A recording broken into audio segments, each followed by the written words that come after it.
Nay, kasama ko si Cheska, yung best friend ko. Ang ganda naman yung best friend mo, anak.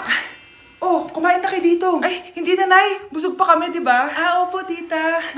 Sige. Pasok na kami sa kwarto, Nay, Tara na. Tagal na natin di nagkita, bes. Oo nga pero syempre, best friend pa din tayo. Basta, walang iwanan na. Oo naman, walang iwanan. Hanggang sa kabilang buhay pa yan. Lusya, bata pa tayo. Matagal pa yan. Manood na nga tayo. Sige, kunin ko lang ang mga chichirya natin. Mare! Oh, Mars, ang ginagawa mo dito? Nandiyan ba si Scarlett?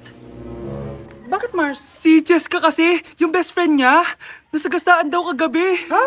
Kasama pala ni Scarlett kanina si Cheska. Oo nga, manonood nga kami ngayon ng movie sa kwarto Scarlett, maniwala ka. Nakalamay na siya ngayon. Di magandang biro yan, tita Sige na, Nay, pasok na ako. Oh, eto, picture ng lamay niya. Ayaw niyo pa maniwala, Cheska? Saan nagpunta yun? Matawag? Scarlett, for sure alam mo na yung nangyari kay Cheska. Pupunta ka ba sa lamay niya ngayon? Ano pong sabi niyo, tita? Scarlett! Scarlett, lumabas ka dyan! Hi, Scarlett. Tara, nood na tayo ng movie. Cheska? Di ba walang iwanan? Sumama ka na sa akin.